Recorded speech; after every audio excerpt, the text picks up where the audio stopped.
The whole crew is here. Time to start the show. Yo, so I just want to point out this is therapy for us all. Like week in, week out. We look forward to it.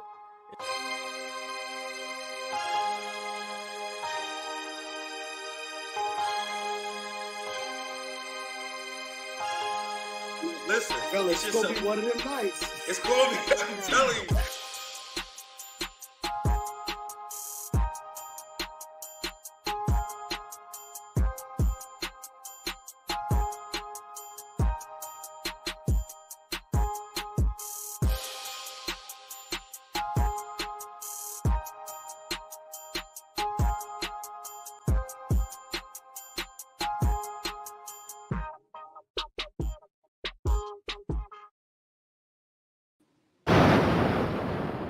What's good? What's good? Another Tuesday night at 9, man. What's good, fellas? How y'all feeling tonight?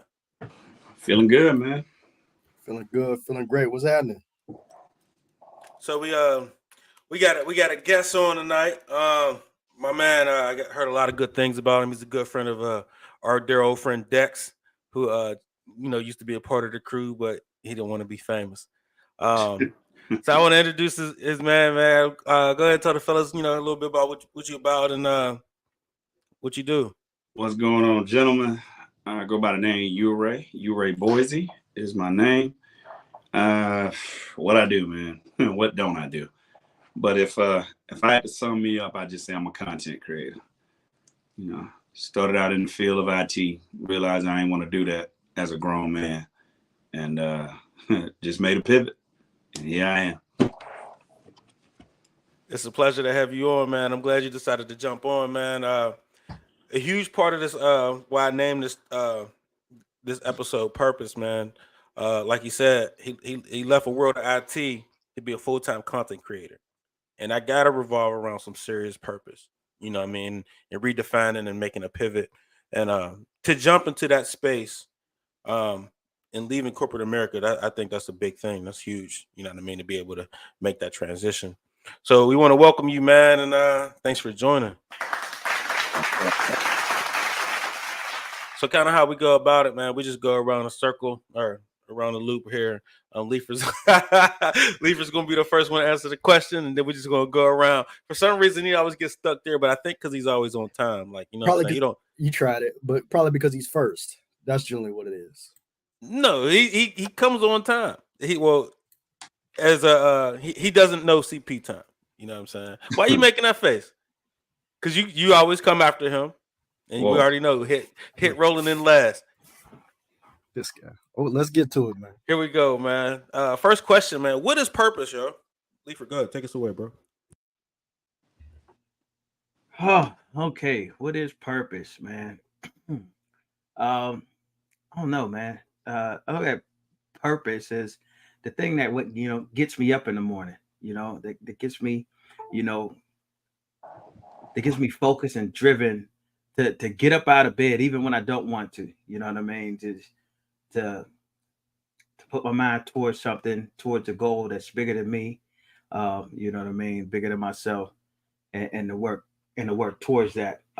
So I guess that'll probably be part of another question. So I'll leave it at that.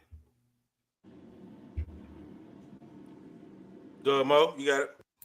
Yeah. So the first thing that came to mind when I heard purpose was, man, is like Lee said, man, what wakes me up, what gets me out of bed, what is it that I want to do, and what is it that I'm willing to do something that I don't want to do to get back to. So that's definitely what purpose means to me. It's definitely my why. So whenever things are tough, and it kind of keeps me centered and kind of keeps me grounded. So for sure, and we're going to probably touch on that, but for me, man, my purpose is to leave something to as far as my legacy. So I'm sure we'll kind of get to that in a little bit, but yeah, that's what purpose means to me.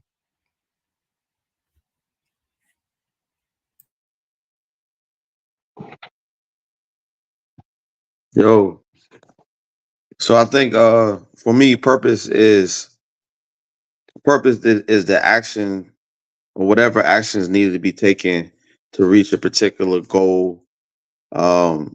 Because like most people think I think purpose is the driver. Like that's what's gonna put you there. So like most people think that's the end, like to start something is the purpose, or like to move to something purpose. But purpose is to me is that's a part of the that's a part of like the action that gets you there. You know what I mean? Like going through the phases and going through it. You know what I mean? Whatever you're trying to get to, whatever the goal or whatever the prize is for you, purpose is the action that gets you there.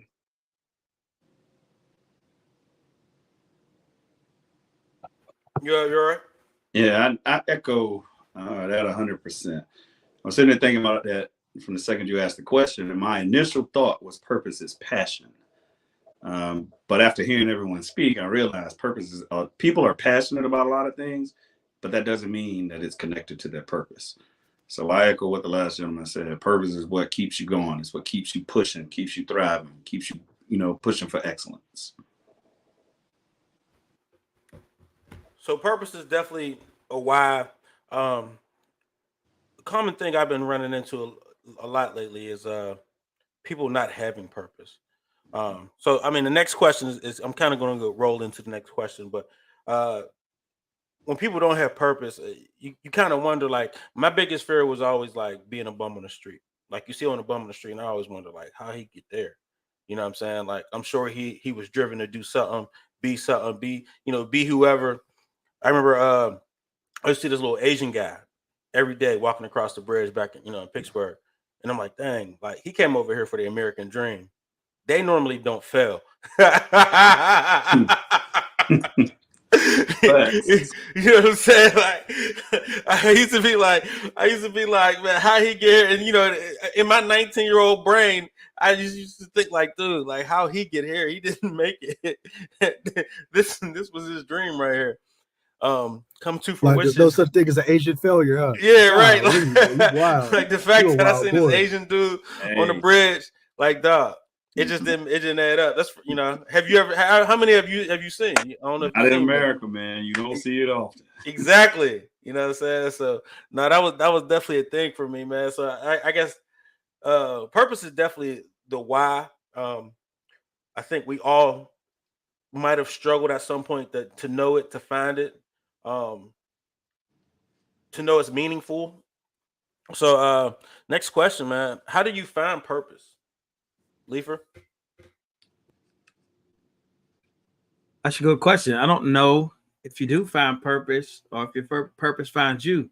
Um, you know, for me specifically, I know like I was like when I was coming up through the school, system and everything like that, like my focus, like I wanted to be an architect. Like that was I was like, I want to be an architect. Like, and I was doing everything to move in that direction. I think and then my senior year of high school, I don't know, I took this cooking class or something like that, and they brought some chefs in from Le Cordon Bleu, and they was doing demonstrations and making pasta from scratch and things like that. And for me, it was mind blowing because I'm used to the Berea pasta, that you get from the grocery store, and I'm seeing like the processes of this and stuff, and I'm like, it changed my whole perspective of everything. So since that moment, like my whole life has been driven by a passion for food, and it's been driven by a purpose for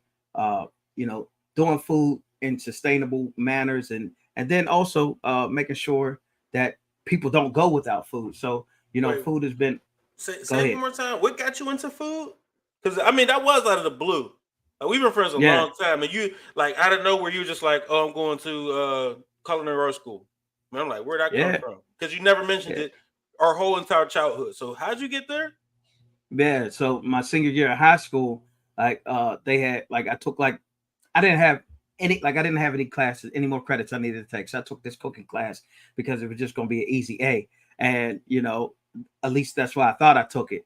But when I was in the class, like they had a chef come in from Le Cordon Bleu, which was in Pittsburgh. I was going to school in Ohio at the time. But it had a chef come up there and, do all these demonstrations and show us how to make all this stuff. And it just changed my world, man. It was like this light bulb click, like, yo, this is what you're supposed to be doing. You know what I mean? So from that moment on, it's just been all about food. Now, different areas of food and different facets of food, like, you know, I'm not as tied to, you know, cooking in a restaurant as I am to, you know, urban agriculture and sustainability and, you know what I mean, food equity and food advocacy. But from that, it sparked the whole, you know what I mean, the whole fire in me that got me focused on, you know, this lane of food that I never even thought about. Right, Mo. No, that's pretty dope, man. You know, I think everybody, you know, and I'm a big proponent, everybody has a story. So as far as finding your purpose, that was the question, correct? So as far as how to find your purpose, man, it can be a difficult thing for a lot of people, right? So I'll start with, for me, man, I remember, to me, man, sports was my passion early on. And that was kind of my purpose or whatever. And then it kind of led me into other things that I was more passionate about, and things that made me want to do other things. But you know, at this age of 40, at this point, man, I teach a class where we actually teach, I won't even call them kids, they're MBA students, on how to find their purpose. And there's actually a systematic way of going about it. So it's a certain level of questions and in a certain sequence that their response tells you what they're passionate about. But just passion in itself, that's not necessarily where you need to be chasing for your purpose. But with that being said, the thing that I always talk about is, if your passion is something that you can monetize, then you can become your purpose, and then you can actually get to a point to where you can sustain yourself. Or you're going to be that Asian guy walking across the bridge that has a whole bunch of passion, but you know what I mean? So I think, I think a certain level of balance is very important. But no, I think that has to be a systematic way, or at least a scientific way of going about and finding your purpose. I just think I was kind of blessed that I in my mind, I found it kind of early, and it started leading me into more productive things. Just chime in real quick. Just throw this out there. Do y'all think passion and purpose is the same thing? I do not. Right, because you can have a passion for something, but that don't got to be your purpose. I got a passion for a lot of things that if I follow, I get kicked out my house. And that ain't my purpose. Hey, and folks, stop telling your kids to follow their passion too, because literally that's all my daughter had been hearing in school, you know, the way they indoctrinate them or whatever. And she's like, you know, her goal, and you know, from previous episodes, I'm sure y'all heard that, you know, my daughter has aspirations to be a Supreme Court justice or whatever. And literally school was just keep telling her, follow your passion, follow your passion. She's like, well, I really love art. Maybe I want to be an artist. I was like, how about you be a judge that does art? Like, I'm like, whoa, like let's not get too far off the reservation here. So so that's just a cautionary tale to, you know, don't be a beagle and just chase your nose after your passion solely. Go ahead. Yeah, I think that's I think that one, like, not to get too mystical, man. I think everybody is I think we all have a mission. You know what I mean? We put here with a mission, with a preordained purpose. I think the problem is a lot of people aren't passionate about their purpose. You know what I mean? So they feel like that's not them. You know what I mean? A lot of people, and I think like the answer, like sometimes a lot of people run into that closed door, and they continue to run into that closed door because they want to do something that's just not their purpose. I think your purpose is like you'll find, you know what I mean, like help on the path if you know you're doing something that you're supposed to do. You know what I mean? And a lot of people fight against it, and a lot of their failures come from, you know what I mean, they're not trying to live out their purpose, they're trying to live out their passion. You see, like you just was talking about. So I think, you know what I mean? I think, you know what I mean, you'll find help on the road or your purpose. I think his purpose is like kind of like finding a woman. Like we all know, you know what I mean, we want to find our woman. And we just know it when we see it. You know what I'm saying? It's like something that speaks to you, something that makes sense to you. You know what I mean? It just aligns with everything you're doing. And I think, you know what I mean, kind of like what Leaf said earlier, I think the purpose finds you, you know what I mean, more than you go and find it. So, man, that was something real dope that Hit said, man, is how he was kind of talking about it. And I never really thought about it that way. I think that's dope. The only kind of pushback, and it's not pushback, it's just the thing that I've noticed. The closer I got to my purpose, I got more obstacles and hurdles there. I didn't get more help. That's the thing that I've noticed. Like when I'm on the bull, I got plenty of help to do the bull. But when I'm actually trying to do the things that I feel I'm called to do, and the things that I think I was put on earth to do, I find I get more obstacles. That's what I've noticed. You know what? That's crazy, because on the flip side of that, like, I felt like when I was mostly living in my purpose, I felt like, man, the doors open. Like, you know what I mean? The path to everything just kind of happened. It just like bricks just laid down for me and formulated the path for me. Because that's like, there was a lot of times where I was like, man, this is difficult. Is this really, you know what I mean? Is this it? Is this what I'm supposed to be doing? I prayed about it a lot, and one by one, like, doors just started to open and things just started to just manifest. So I mean, I had the opposite effect happen to me, which is crazy, because I automatically I was like, man, this must be, you know what I mean? This must be the purpose, because you know what I mean? Every time I find an obstacle, man, it just subsides and moves out the way in order for me to get to the next step. So I don't know. It's been a little bit different for me. I think being I'm the next one up, I think it's twofold, right? For me, it's your prayer life, right? For discernment, right? So you have to be able to pray to determine whether what you're looking at is your passion or whether it's your purpose. But then once you get that connection, it's a matter of work, because faith without work is dead, right? It's a matter of the work. But the part that has helped me along the way is staying a kid at heart. When you're a child, you don't know what you can and cannot do until somebody tells you you can't do it, right? So if you stay a kid at heart, even as you get older, you just try stuff. I went from music to IT to coloring to stand-up comedy to skits. I tried a bunch of different things, only to realize I can do some of these things, but according to what I believe in my faith and that spiritual discernment, this is what I should be doing. So I don't think it's, my opinion, I don't think it's just one thing that can make you have an aha moment of this is supposed to be my purpose.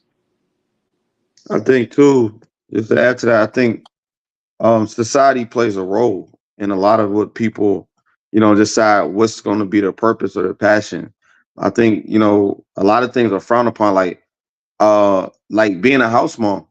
Like right now, like people think they look like that might be your purpose. It's just to get your children out because they're going to take you to the next step. Like the blessing is through them, but like that's frowned upon at this point. And you got a lot of people that fight against it. You know what I'm saying? That don't want to be a house mom because that's not, that's not what society deems as being successful. You know what I mean? It's frowned upon. So I think and not just an example, but I think we got to use like discernment.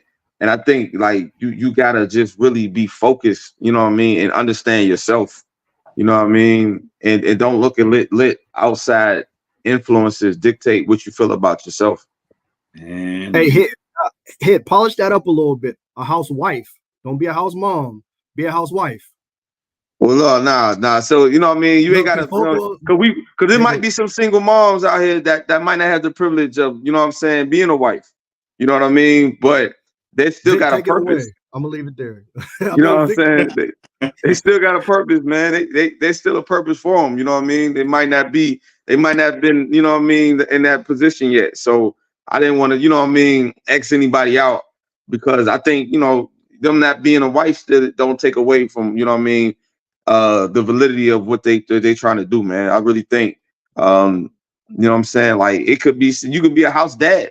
You know what I'm saying? Are you saying a good mom and a good wife isn't synonymous?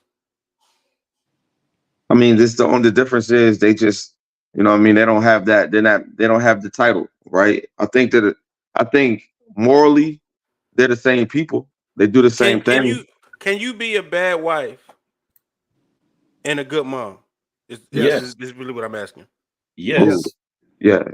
Happens all the time, man. Yeah, for sure. Parents get disconnected, right? Mom and dad get disconnected. They just in the house being roommates. but they are the best parents. I've been a very bad husband, but a great father. So Yeah. I can speak to it. So yeah. So Yeah, I guess I'll I spend a think- little bit. Go ahead. No, I was just gonna say I think that happens a lot. You know what I mean? And that could be on the man's side or on the woman's side. But when there's We know whose side it's on. when there's some kind of dysfunction, right? When there's dysfunction, the parent usually pours into the one that's giving the unconditional love. You know what I mean? And the kids is always gonna get the unconditional love, so the parents is pouring into the kid because they know they're gonna get it back in the moment where there's distinction amongst themselves, and you know they're not necessarily vibing in the right way. So No, so I tend to think like a purpose is just something that kind of like, for me, I think I have a purpose to teach, right? Because it's always a situation that I always get put into, like opportunities to coach, opportunities to run to like do like STEM camps, opportunities to like go teach high school, like you know what I mean, like coach football, like those things just I don't look for them, they just fall on my lap, and people just look at me like, hey, you want to coach? Hey, you want to teach, or you want to do?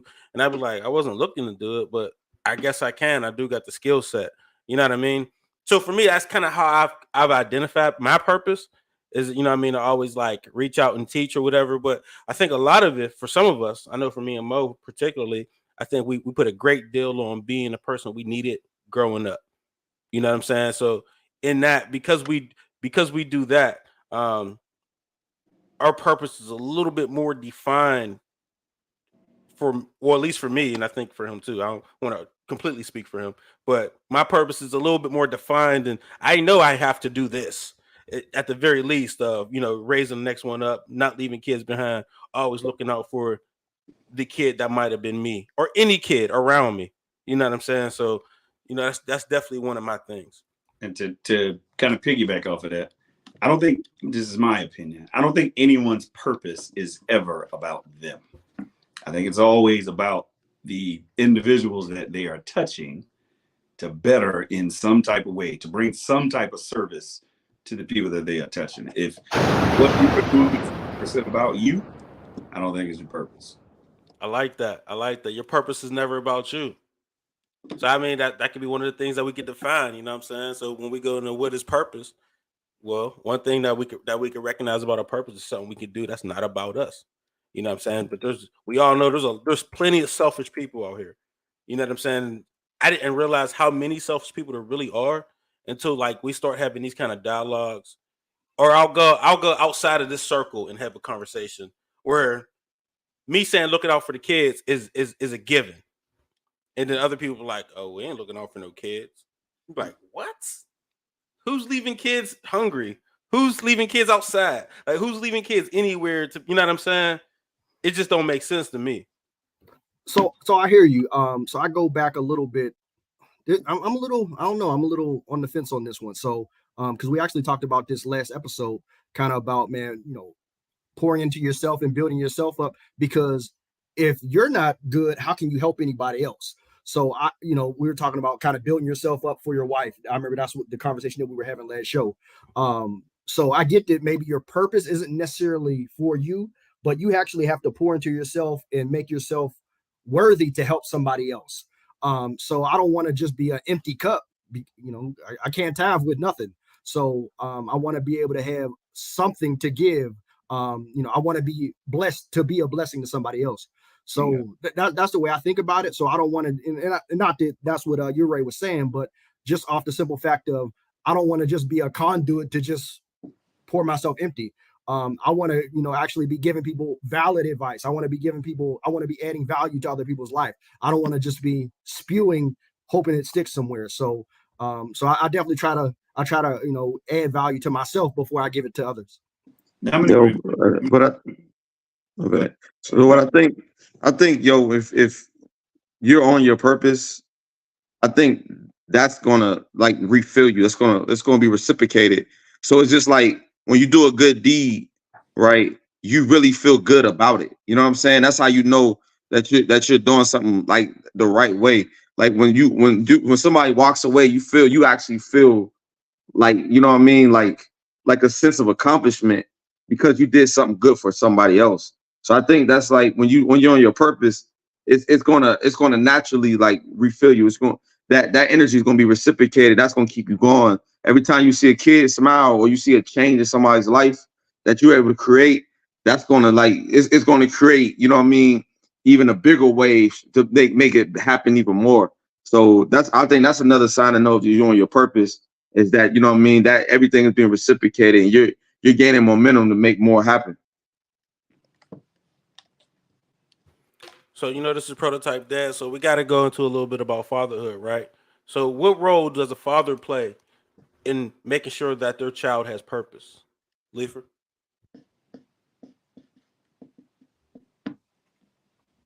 Another good question. I don't know that I don't know that we should necessarily play a part in making sure they have purpose. I think what we should do is that we should pour into them, and we should allow them to be able to. We should teach them and mold them so that they can make their own decisions and that they can, you know, when their purpose comes to them, they're able to receive it and understand it. Like, I don't necessarily feel like we should be, you know, pushing them in a certain direction, because then that may just fuel or create a passion for something, but it might not be their purpose. And I didn't see a lot of people get blinded by their passion and push them far outside of their purpose, and then they end up, you know, upset and heartbroken and at the end. So I think just as fathers, we have to just maintain that relationship. We have to continue to mold them and guide them and be there as a trusted guide, and, you know, allow them to be able to be in a space where they can see and notice their purpose when it comes to them. Because like I said, it doesn't necessarily always, you don't always find it. Sometimes it finds you. But if your eyes are closed to it, then you might not see it when it comes.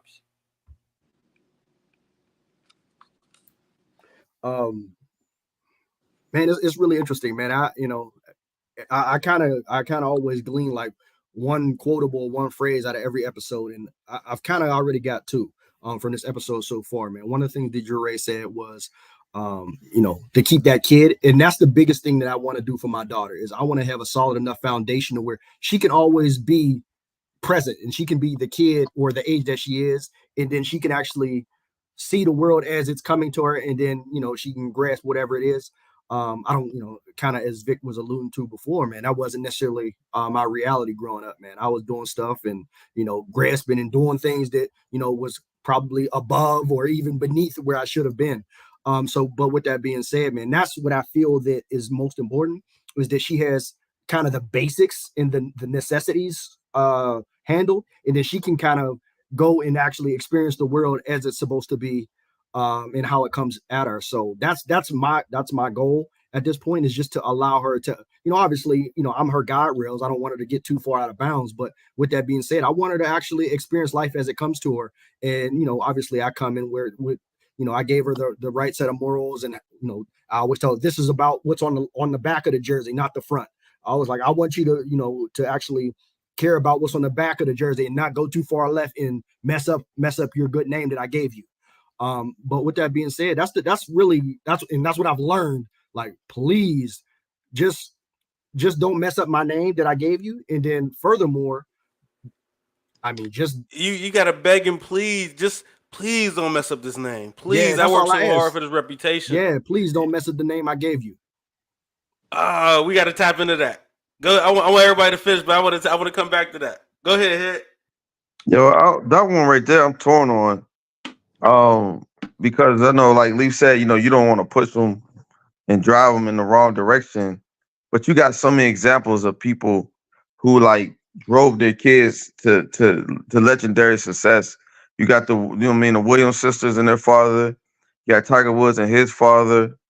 You know what I'm saying? So you got the Jacksons, like, and he like the whole family. You know what I mean? Like, he drove, and the father drove him. You know what I mean, to success. So I think the biggest thing I get out of them is like they established a structure for them to be able to give them a path to have that purpose, right? And I said purpose was, you know what I'm saying, the action and what they was like driven to reach that success, man. I think I'm torn. Like, sometimes I think like, damn, even with my children, should I had like more structure, like how, you know what I mean? Joe Jackson had them like, yo, I need 3 more spins. You know what I'm saying? Y'all need to get it right. You got to be perfect. You know what I'm saying? Like, you know what I mean? Baka baka baka. You know what I'm saying? But look what he created from it though. You see what I'm saying? The success he created from like giving them like having like, I think it was TK Kirkland that was saying like, yo, like you gotta have every child needs direction. You know what I'm saying? Super direction that keeps them from wavering. You know what I mean? And there be an ability to reach their purpose. But I don't know if, like, that's why I said I'm torn. If that's the way, like, how can we give them structure without, you know what I mean, like taking over their lives? You see what I'm saying? I think that's the like I battle with, and what like I straddle, like try to straddle that fence. And but you can really say like, would it be any Tiger Woods without his dad?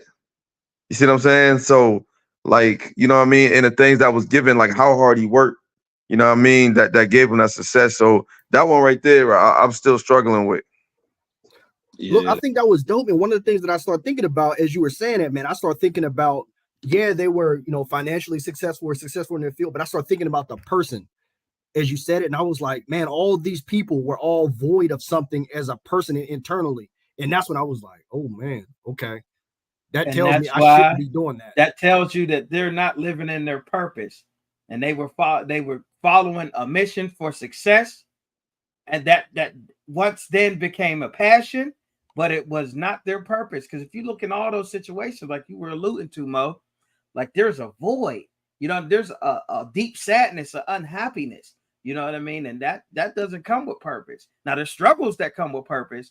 But what we saw and witnessed from a lot of those, examples that you said, that didn't sound like they were living in their purpose to me. Oh, but you I know my man about to go. I know. Listen, you look at Serena Williams and the Williams sisters as one of the greatest tennis players that ever played the game. You can't tell me that's not purpose. Like you don't get that type of success. You don't reach that type of success without, you know what I'm saying, not only drive but God-given ability. I think the only miss, and I'm gonna let my man go, is that sometimes we put so much into the like reaching the goal that we forget the other things. You know what I mean? To put in like, you know what I mean, the intangible things like being a good human. You know what I mean? But you're so your dad waking you up, driving you on a purpose, but he's not talking to you about being a good human.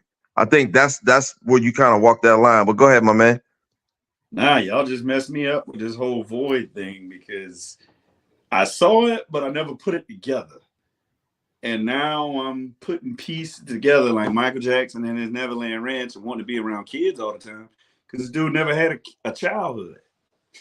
He was an adult as a kid working, you know, being a musician. So it's just that messed me up. And now I'm going to be up trying to put other pieces together with other examples that you just gave. But for me, so I've got 5 kids. My oldest is 13. So I'm with you on that, not taking over their life to provide structure, because right now she's at that point of she got a lot of things she wants to do and she don't necessarily do the things that she should. And I don't want to just come yank it all away from her and be like, no, you're doing this, that, and that, because I'll lose her. But to answer your question, I feel we should instill a belief in God, a belief in themselves, and instill some form of discipline. And I feel that's our role. I think if we go too far left or right from that, my personal opinion is we create a child that will either be an extreme in one direction or an extreme in the other. My opinion. So I want to so Vic said earlier about that a lot of Asians, you don't see a lot of them fail, right? And if you look at this, how they're structured, it's just like Ure said, like it's like, but they're extreme with it. You know what I'm saying? They study 24/7. You know what I mean? They go to school for 12 months out of the year. Like it's no breaks. You know what I'm saying? Like it's being real. Like they study, but you see the success that happens from it. So I'll ask Ure, like, how would you walk that line? You know what I mean? When you know there's already a proven a model of success? I keep telling myself my relationship, and I'm gonna use my 13-year-old as an example because the other 4 kids, they're younger, they still play with me every day. But I keep telling myself my relationship with her. Oh man, even saying that sounds weird. But I said my relationship with her is more important than pushing her to be successful in terms of A's and B's, to be successful in terms of getting a good job, right?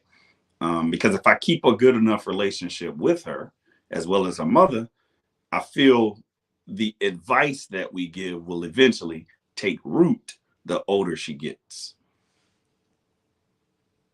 So we're circling around this idea of where we're begging and please, like Mo said, please don't mess up my name. Please don't mess up my name. And then I think somebody else said something about the fear of losing your child. Like, I don't want to lose her. You're talking about the relationship. It's this idea around it.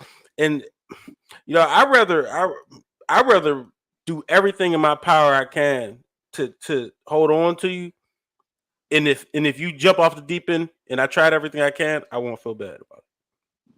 You know what I'm saying? So, like, if I'm doing everything I can and you still jump off, we can't live in fear because we, like, number one, we're doing this ourselves, right? And it's really hard to really get advice from people because, you know what I'm saying, most of us are better than people we know, flat out. But so it's like we're all coaching each other on, man, maybe you should do this, maybe we should do that, XYZ.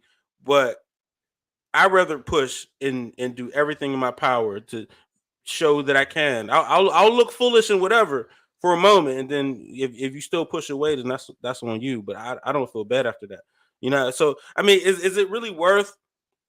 I feel like as long as you can show that much, trying to make sure that these seeds is planted and tiptoeing around it, I don't know if it's really the thing to do. You know what I'm saying? Because you mess around and end up losing them anyway. That's what makes it so tricky, man. And I personally, I'm on a seesaw. There's some moments where I'm like, no, this is just what we doing. But then there's other moments where I look at her and there's tears in her eyes. And it's tough, man. You gotta say F them tears. Yeah. I try, bro. But it's just, keep it on it. I mean, because I feel like the tears, women use them tears as a tactic. Definitely. That is true as well. But this is his daughter. This ain't no woman, man. Yo, how about Children do too. Children do too. I get that, but golly, that's some of the things. She thinks she's a grown woman. That's some of it. But aside from that, at the end of the day, I feel keeping a close relationship, right? Regardless of whether you're the strict disciplinarian or not, keeping a close relationship with your child, we do know that as you get older and you mature, your view of life starts to change.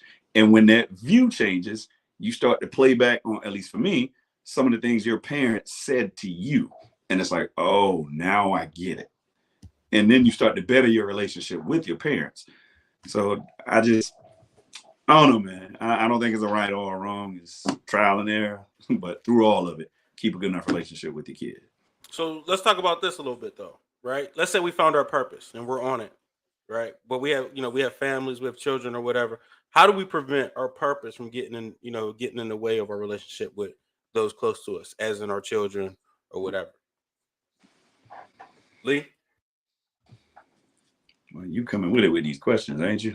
And man, he was thinking about it. I don't know what's going on, but I'm about to start again. That's a good question. Another good question. But you know what, man? I think I've said it before many times. And sometimes the journey to accomplish your goals and to achieve your purpose is a lonely walk.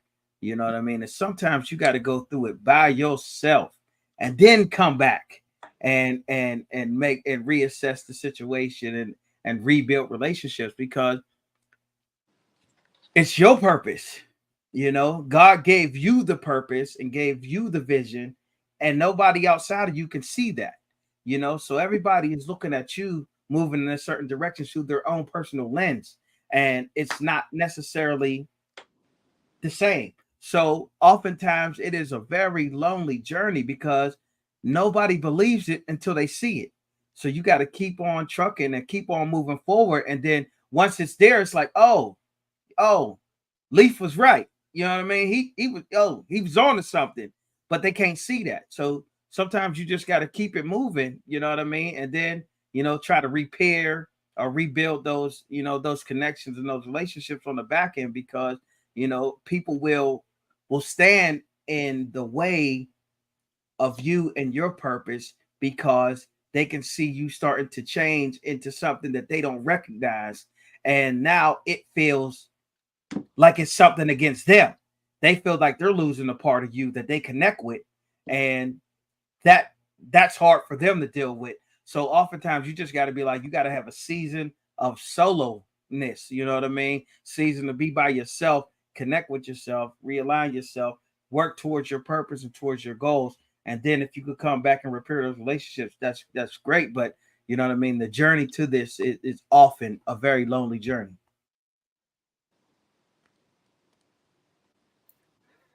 All right. This is gonna be the kind of the prototypical Mo answer. Vic gonna laugh at this, but it is what it is. I really don't worry about it. Like, man, like I'm very much stubborn. Probably isn't the right word, but I'm very much stubborn. And I'm very much a person of purpose, and I'm going this way. And if you're not on this train, I'm sorry. Remember we used to hop on the train and ride it down the Rankin. Like, if you get rolled up under that train, it's because you wasn't supposed to be on it. Like, I really don't be worrying about that type of stuff. But with that being said, though, and I don't know, maybe I'm getting kind of soft in my old age, but one of the things that I've kind of seen is, like specifically, like my dad passed recently, and I'm like I'm starting to like value those relationships much more, man. Like, I'm like, this is the first person who saw me come into this world. Like, there's a whole bunch of stuff that I can no longer relate to somebody on. You know what I mean? So like those type of things, man, I'm starting to value those relationships a lot more. But kind of the prototypical Mo answer is, man, I don't really worry about it, man. If I'm truly on my purpose and I'm doing the things that I'm supposed to be doing, man, like it could be my purpose. In order for me to get that purpose, I have to sever that relationship and I have to sever that tie sometimes. But and I get it. That's a very hard and cold approach, but that's always kind of been my approach. And I will say that it's maybe softened a little bit.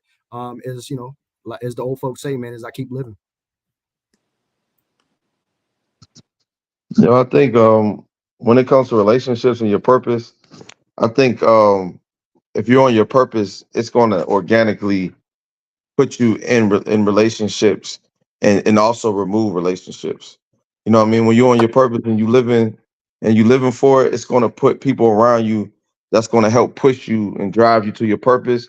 And the people I would say that could deflect or keep you away, like it's going to naturally just make them go away, because you're not going to have time for certain things.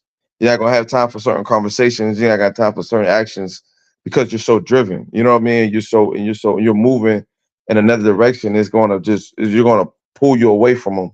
You know what I mean? It's going to be things like you're going to be able to see that it's taking away. Like, damn, why do you keep calling me to do this when I told him I'm trying to do this? You know what I'm saying? Like, and you're going to be able to start. You're going to feel it. You're going to see it. I think it's going to happen naturally. I think it's not going to interfere. If anything, it's going to help define and you know what I mean. And it's going to show you who's in your corner, and it's going to show you who's not. You know what I mean? You just got to be. Oftentimes when we're pulling away, the reason why we don't reach our purpose is we try to stay in certain relationships that's already past. You know what I'm saying? Their season, and we're scared to move on because we're scared of something new, or we're scared to lose people, not knowing that what we have is so much better, that what we're moving towards is so much better. You know what I mean? And you're going to meet the people that's going to help drive you and push you. You know what I mean? Women, men, you know what I mean? You know what I mean? Everything. I think it's just it all comes together naturally. Again, I just feel like if you're on your purpose, it's preordained and you're going to get provision, you know what I'm saying, along the way. Yeah, drop one of Clue's bombs for that. But I think what I hear everybody saying that I also agree with is you can't prevent your purpose from interfering with relationships. It's gonna happen. If you're walking in your walk, you are gonna change. And the moment you change, just like Lefa said, people around you are gonna notice it, and they are going to begin to lose connection with the piece of you that they identify with, which is gonna cause strain and separation. And I think somebody put in the comments that they're 56 now and they're seeing it all come back together. Yeah, at some point, when people mature, they start to view things differently, and relationships naturally mend back together. So I don't think you can stop it from happening. So I guess I'm still on the old mode plan, where if you ain't a part of the purpose, you got to get cut off. And I'm cutting the axe off on. I don't care who you are. You know what I'm saying? So, mom and daddy, if you're not on purpose, if you're not in line with my purpose, yeah, you got to go. And I really don't have time. I used to do hurdles and gymnastics to keep people around. It's gotten way too stressful for me to keep people around just because I seen a little bit of good, or I'm trying to be, we all can go. You know what I mean? I had to get to a point where I got to cut people off. You know what I'm saying? Like, this person's toxic. I'm doing this over here. I can no longer be involved in a situation. It's kind of like how we was talking about even having family members that are in abusive relationships and in those domestic situations. You know what I'm saying? Now that you got your own family, hold on. Now you got people that's looking out on you, depending on you. You know what I'm saying? Your kids and your wife and your mom or whoever is, they depending on you to make whatever happen. And if you go off, trying to protect somebody else's assets, that's just throwing yours away, or they're not under your control for where they know how to manage themselves and put the bat signal up at the right time. They could use it, frivolously, or, I probably messed that word up, but you understand what I'm saying? Like, they could use it at inappropriate times. And you be like, dang, you wasn't supposed to use it for that. You know what I mean? Like, you got in an argument with your boyfriend. Now you want me to come over there and beat him up. You know what I'm saying? Like, you wasn't supposed to put the back signal up for that. You know what I'm saying? Like, now break glass in case of emergency. Right. Like, break glass and and you got to have people around you that understands that, respects that what you got going on is not going to jeopardize, that. You know what I mean? I know I can call any one of you guys, but y'all understand. Y'all understand that I understand that it's an emergency that I'm calling y'all, because I'm not going to waste it. You know what I'm saying? I'm not a crash dummy. So if I bring Peaches, I'm not a crash dummy. Right. It's something. It's something serious. Do a table dance. It better be worth it. Exactly. You know what I mean? Yep. So, no, I'm definitely like, if you can't be a part of my goals, my purpose, my ideas on where I'm going and how I'm driving, you got to go. You know what I mean? I'm not jeopardizing it from nobody, and it's too hard. And you don't, and people don't respect the fact that you work so hard to, you know what I'm saying, to avoid certain things, to be where you're at, to be living peacefully. Like, people just automatically think, oh, you got it. And nah, this don't come like that. You know what I mean? So I think you got, if you can put in perspective, if you look at LeBron James' team, right, and the team that he keeps around him, and how that helped drive him to success, because he had the right people around him. And then you look at somebody like Allen Iverson. I think like Allen Iverson could have been the biggest star we ever seen, because he had that star power. He just had the wrong people around him, and he had the people that could help drive him to the next level. I think he had a lot of people that, you know what I mean? I think he was on his purpose, but he wanted to keep the wrong people around him. He didn't want to leave the hood. He didn't want to leave his friends he grew up with. And you know what I'm saying? And that in turn, you know what I'm saying, contributed to his downfall. You know what I mean? So I think you put that in perspective, like kind of like that's a great example of, you know what I mean, trying to keep people around you. You know what I mean? That's not really, that don't have this, your benefits. They're benefiting from you more than you benefiting from them. So look, I've been fighting this all show. So what did he lose? So what did he miss out on?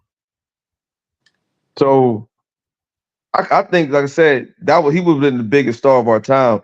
But his contract, even the contract he had with Adidas, they talked about it. The guy from Adidas was actually talking about it, that how much money he was missing. So sometimes it's not how much he made, but how much you missed. And you know what I'm saying? He missed it. Like he wasn't showing up for contractual agreements and shoots. You know what I'm saying? And all the money that he blew with other people. You know what I mean? Because I don't think he ever reached his potential. I think his star power was way bigger than what he got. I So just think he had the wrong people around him. and the reason I asked that was this, man. Like I think sometimes, like let's be clear, money's very important, but I think sometimes we put way too much focus and whatever on money. Because trust me, that man he's nowhere near broke. And the way his contract was set up with Reebok, man, whenever he turns 50, man, he got $40 million that they're gonna drop on him. So, like, by no means is he, but he stayed true to himself. I mean, he didn't crash out. Remember, he was in prison, and then he got out of prison, after that whole high school fight thing. So, I mean, I think he turned out okay. You know what I mean? And I just think, as we were it happened like 2 or 3 times, and we were talking about it, and I don't want to derail the conversation too much, but I always hate that we, like, as far as people that look like us, it's always we're the show, or we're singing, or we're dancing, or we're shooting the ball, and once we get to that highest level, that's success. Man, I just want to see us like have a stable standard of living. Like, you don't have to be, icon to be successful. That's what I would like. I would like to see our standard of level, their average standard of living increase. But I don't need to have so many more halves and then the extremes, if you will, that look like us. Because we were talking about kind of the trope about, man, Asians ain't failures, and that, but like there are, it's just that they have enough shame to not put them out on Front Street. Like they're like, hey man, put him to the back because he ain't right. So that's the biggest thing that I've kind of like I've been fighting that all show, but like that's our problem sometimes as a people, man. We don't have enough shame to the people who shouldn't be seen.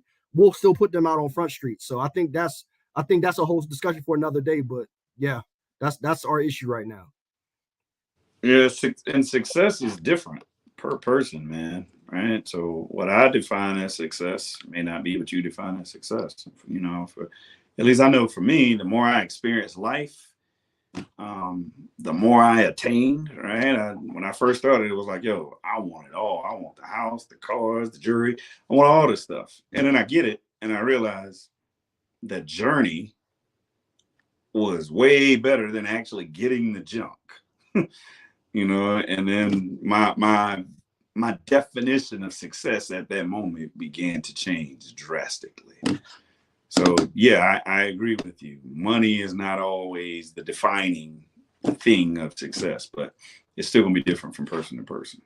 I just think so. I would just look at that, like, just with the comment about Iverson, and I just think in general, sometimes it's not okay just to make it. Like, I don't want to just make it. So if you look at like Iverson, I think he left more money on the table than he made, but he made it. But I think he could have been so much greater. I look at Michael Vick. Michael Vick was electrifying. Like, we never seen nothing like it. But he says it all the time. He didn't put in the work to take himself. He could have been greater. You know what I mean? So I think it's cool to make it, and that's fine. But I think one of our problems as people is we just want to make it sometimes. You know what I'm saying? And once we make it, we're satisfied. And we get there through a lot of times natural ability. But we don't never put in that extra, you know what I mean, the extra work, right? In our purpose, put in that discipline, the drive, and our purpose to really maximize our potential. You know what I mean? Because it takes more than just natural ability to make it sometimes. You know what I mean? We're used to doing it because we're so naturally gifted in so many areas that we don't put in that little extra so we can be greater. You know what I mean? I think that's a miss in how we think. I just don't want to make it. You know what I'm saying? I don't want to be in the circle. You know what I mean? I don't want to just be in a conversation. You know what I mean? I want to lead the pack. Like, that's how I feel. That's my drive about it. And to be fair, like I respect and I receive that. But I mean, literally, we're talking about Iverson and Vick. Like, those are two icons. Like, let's say they did it and conformed, and that's the word of the show. Like, conforming. Like, they didn't want to conform because that wasn't who they were, so they stayed true to themselves, and that's why we love them, and that's why they're icons. So they did more than just make it. You know what I mean? Like, they were representative, and maybe their purpose was to show kids that look like us or the ones that after them to where you can be yourself and still get to where you want to be. So yeah, man, I don't know, maybe just those two people, man. I just find it hard to let those guys be I guess an example of failure or what it should have. I don't think it's fair. I don't think they maximize their potential. I think them dudes was great, but I don't think they maximize their potential. So I are you think, saying not maximizing your potential is failure? yeah, to a degree.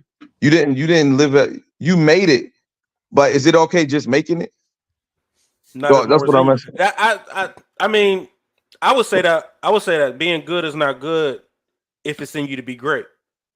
You know what I'm saying? So if you're supposed to be great and you end up being good, I don't think that's enough. I'm a true believer in getting everything you're What if supposed to being have. great costs you too much? So just because you have potential in something, that means you should do it. I think you should get you shouldn't leave any stone unturned. You should get the max value out of yourself. But that ties into this conversation about the relationships. Both them two examples, Vic and Iverson, both failed because of the relationship that they maintained outside of their sport. Because Okay, so fair. So those other examples that you had with the whole Tiger Woods, Michael Jackson. So they maximized it, and look what it cost them. That's what I was saying. The maximization of that talent, man, cost them too much. You know what I mean? Sometimes the juice ain't worth the squeeze, and sometimes you got to know when to say, okay, enough's enough. So yeah, I'm not willing to crash out for maximizing my okay, so potential. what about Serena Williams? Mhm. She dominated the sport. She maximized it. How did she fail? She squeezed the juice out of it. Mhm. How did she Oh, she fail? didn't. Like, what Yeah, is I'm her not saying failure? she failed. I'm not saying she failed, but I'm just saying that's not everybody's drive. Everybody doesn't have the drive to maximize and get everything out of it. They're like, I'm just not willing to conform. And even her, I mean, she was to a point where she was like, I give up, because she still could have kept playing, but she was like, man, I want to have a family. I want to live more of a normal life.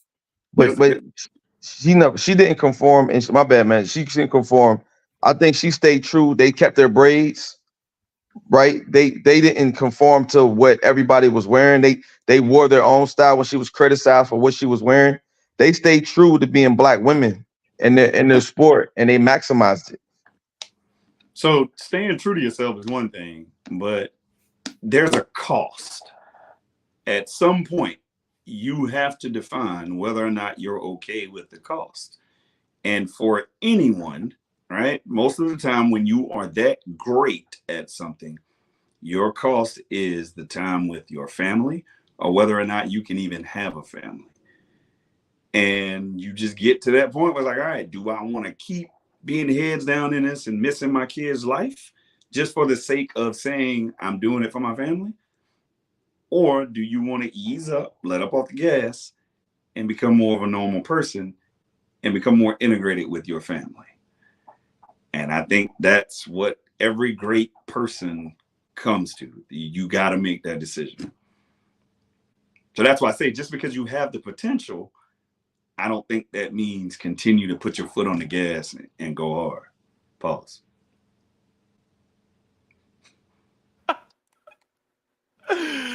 Oh man. Hey, this was a great show. Leifert, you got something to say? You look like you do. I mean, I do, because I feel like Hit keeps driving home this excellence in sports and things as a sort of purpose, and that's not necessarily the purpose. They just have skill, athletic ability, and it may be a passion that was built over years of doing the same thing repetitiously over a period of time. And that's not necessarily their purpose. So they can be great in it, and they can even fall short in it to your standard, or maybe even to their own standards, but they're meant for something greater. You know what I mean? They have a purpose outside of that maybe you and I can't see because we don't know their personal lives. So I don't necessarily get caught up in the what's Mike Tomlin say, the minutia of the of what I see on TV. Even with the Allen Iverson situation, because it was like there was a whole train of kids that came after that literally went to the NBA because of the example that he set. You know what I mean? So maybe that was his purpose. Maybe his purpose wasn't to be this, all-time spectacle of a player, even though he was, but you know what I mean? He didn't, I don't know that he reached his full potential money-wise, but he did make smart business decisions with the money in his contract, so he'd be good for the rest of his life. But you know what I mean? I don't necessarily equate their greatness in, whether it's Michael Jackson in music, whether it's Tiger Woods in golf, whether it's Venus and Serena in tennis, or whatever it may be. I don't necessarily equate that with their purpose. You know what I mean? That's something that they trained to do, for a lot of years, and they became really great at it. But that might not have been their purpose. You know what I mean? Like, it was just muscle memory at that point. So, you know what I mean? I feel like they still could have had a purpose outside of that. So that's what it just keep racking me, because I don't know that that's their purpose. They never said that that's their purpose. Nobody ever stated it. That's what they knew. So, you know what I mean? I always just have issue with hearing that, because their success in their career and what they do. I mean, our success in our career, we can be great at whatever we do in our career, but is that our purpose? You know what I mean? I don't know that we can say that that's our purpose. So that's the issue I take with it. But man, I feel like all those people were great in their own rights, and whatever level they got to, even if they could have got to another level in their career, in their money and the monetary gains, man, if they weren't living in their purpose, then you know what I mean? They still didn't reach the heights that they could have reached. So even okay, I'll put it in. I'll scale it down, right? I'll just put it in to me, right? In my field, I battle with, do I want to do this long term? There's so many things I have going on outside of it that really just helps fund the things that I really want to do right in life. But while I'm here in this field, I'm going to maximize every dollar I get, right? Because that's just, to me, it just makes sense, right? If I'm going to do something, why not be the best at it and reach the highest peak I can reach? That's just how I think, right? Because you're trying to leave something else for you to do your passion. That's that's my point. So, like, for example, in that class, we actually teach that, and you're absolutely right. Like, so you have that double dip. So what you're going to do is you're gonna let your occupation, your 9-to-5, fund your dream. But if you're maximizing and you're giving everything to this 9-to-5, you're not going to have anything left for the dream. So there has to be a certain, what a cost benefit analysis, where you're like, it's not worth it for me to sacrifice my dream for another year to maximize this 9-to-5. So that's all. That's the biggest thing that I think that people need to kind of calibrate in their lives. I think that's very important. So Vic, great show, man, but I got to drop off, but on the topic of Allen Iverson, it's funny because my barber, Allen Iverson and my barber are really, really good friends, and he's always coming in the shop. And I just want to say that he is definitely still a Negro, and he's around with a bunch of Negroes with him still. So he is going to forever be him. No, so, I only like to keep you guys for an hour. Good conversation though, man. So man, I appreciate all you guys, and that's another prototype dead. We out. Yo, you ain't said that last week, motherfucker.